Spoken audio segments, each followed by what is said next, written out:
Hello students, कैसे हो आप। आज मैं आपको 8th क्लास की वर्कशीट नंबर 22 करवाने जा रही हूँ, जो हिंदी सब्जेक्ट की है। उम्मीद करती हूँ कि आप मेरा ये वीडियो अंत तक देखेंगे और मेरे चैनल को लाइक और सब्सक्राइब ज़रूर करेंगे। की वर्कशीट हिंदी सब्जेक्ट की है और चैप्टर का नाम है जहाँ पहिया है। साइकिल चलाने से बहुत सारी महिलाओं को बहुत ज़्यादा आर्थिक लाभ भी हुए।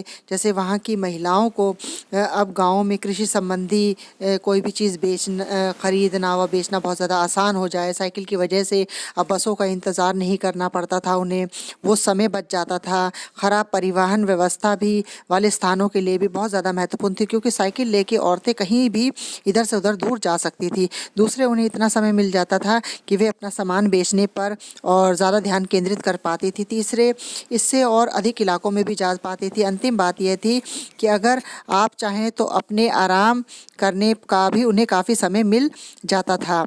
जिन छोटे उत्पादकों को बसों का इंतज़ार करना पड़ता, बस तक पहुंचने के लिए भी पिता भाई ये सब पे निर्भर रहना पड़ता था। वे अपना सामान बेचने के लिए कुछ गिने चुने गाँव में ही जा पाती थी।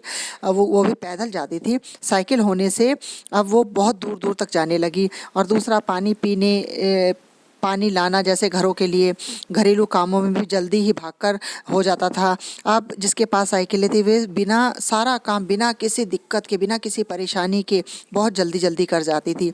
अब आप किसी सुनसान रास्ते पे भी दिख सकते थे कि कोई युवा माँ साइकिल पर आगे अपने बड़े को बिठाए पीछे कैरियर पर सामान लादे चली जा रही है। वह अपने साथ पानी से भरे 2 या 3 बर्तन भी ले जाती हुई दिखाई दे रही थी। अन्य पहलुओं के साथ आर्थिक पहलू पर भी बल देना गलत नहीं होगा। साइकिल प्रशिक्षण से महिलाओं के अंदर आत्मसम्मान की भावना पैदा हुई।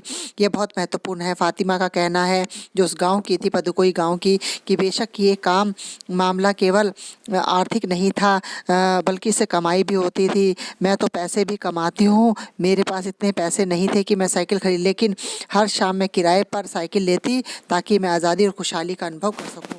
उसके बाद पैसे नहीं थे, लेकिन वो किराए पर साइकिल लेकर साइकिल चलाना सीखा और उस आत्मनिर्भर हुई। पदकोई पहुंचने से पहले मैंने इस विनम्र समारी के बारे में कभी इस तरह सोचा भी नहीं था। मैंने कभी साइकिल को आज़ादी का प्रतीक नहीं समझा था। एक महिला ने क्या बताया साइकिल के बारे में, लोगों के लिए ये समझना बड़ा कठिन है कि ग्रामीण महिलाओं के लिए ये कितनी बड़ी चीज़ है। उनके लिए तो ये हवाई जहाज़ जैसी उपलब्धि के जैसे। लोग इस पर हंस पड़े, लेकिन केवल वहाँ की औरतें ही समझ सकती है कि उनके लिए कितना महत्वपूर्ण है। जो पुरुष इसका विरोध करते थे वे भी साइकिल चलाने की बात को अब सही मानते हैं। वे महिलाओं की सोचते थे कि ये महिलाएं साइकिल चला रही है, उनकी बराबरी कर रही है, तो ये उनके लिए सोचना बिल्कुल गलत था। अर्थात महिलाओं ने पदुकोई गांव की औरतों के जीवन में बहुत ज़्यादा बदलाव ला दिया। ऊपर वाले गद्यांश को पढ़कर हमें निम्नलिखित प्रश्नों के उत्तर देने हैं। तो हमारा पहला प्रश्न है कि साइकिल चलाने से महिलाओं को कौन कौन से लाभ हुए। पहले क्वेश्चन का हमारा आंसर है कि पदुकोई की महिलाओं की खुशहाली और व्यक्तिगत स्वतंत्रता में वृद्धि हुई। नंबर 2, कृषि उपज को आसपास के अधिक गांवों में बेचने के कारण उनकी आर्थिक स्थिति सुधरी। नंबर 3, बस स्टॉप तक पहुंचने के लिए अपने पति, भाई, बेटे आदि का निर्भरता में कमी आई। चौथा, समय और श्रम में बचत हुई। और 5वां, साइकिल पर अपना सामान या पीने के पानी को वे दूर दूर से स्वयं लाने लगी। तो ये था मेरे पहले प्रश्न का आंसर। हमारा सेकंड क्वेश्चन है कि साइकिल को महिलाओं ने विनम्र सवारी क्यों कहा है। तो इसका उत्तर है, साइकिल को विनम्र सवारी इसलिए कहा गया है क्योंकि इसको चलाना अत्यंत सरल है। नंबर 2, इसे कम पैसों में खरीदा जा सकता तथा इसका मरम्मत अत्यंत अल्प है।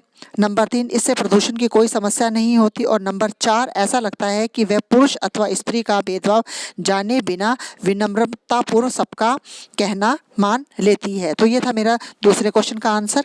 अब हमारा तीसरा क्वेश्चन है कि आपके विचार से लेखक ने इस पाठ का नाम जहाँ पहिया है क्यों रखा होगा। तो मेरे विचार से लेखक ने इसका पाठ जहाँ पहिया है इसलिए रखा होगा क्योंकि साइकिल 2 पहियों से युक्त साधन है जो अनेक तरह से लाभदायी तो है ही, साथ ही साथ इस साइकिल आंदोलन के कारण महिलाओं की जिंदगी में खुशियों को भी पहिया लग गए। वे खुशियां व्यक्तिगत तथा आर्थिक दोनों ही तरह की थी। इसलिए लेखक ने इस पाठ का जहां नाम रखा पहिया वो बिल्कुल ही सही है। हमारा इस गद्यांश का चौथा क्वेश्चन है कि जिस प्रकार साइकिल को सीखने से ग्रामीण महिलाओं को काफ़ी लाभ हुआ, उसी प्रकार ऐसे किसी अन्य कौशल के बारे में लिखिए जिसके सीखने से ग्रामीण महिलाओं को काफ़ी लाभ हो सकता है और कैसे। इसका आंसर है कि जिस प्रकार साइकिल को सीखने से ग्रामीण महिलाओं के जीवन में सुधार है, उसी प्रकार अन्य निम्नलिखित कार्य करने से ग्रामीण महिलाओं के जीवन में सुधार आएगा। गाँव की औरतों को अपना जीवन स्तर ऊंचा उठाने के लिए पढ़ाई लिखाई सीखनी चाहिए, सिलाई कढ़ाई सीखनी चाहिए और टोकरी बनाना सीखना चाहिए। इससे उनकी आय में वृद्धि होगी और जीवन स्तर में भी सुधार आएगा और उन्हें किसी के आगे मोहताज भी नहीं होना पड़ेगा और वे स्वावलंबी हो जाएंगे। तो ये था मेरी आज का वीडियो।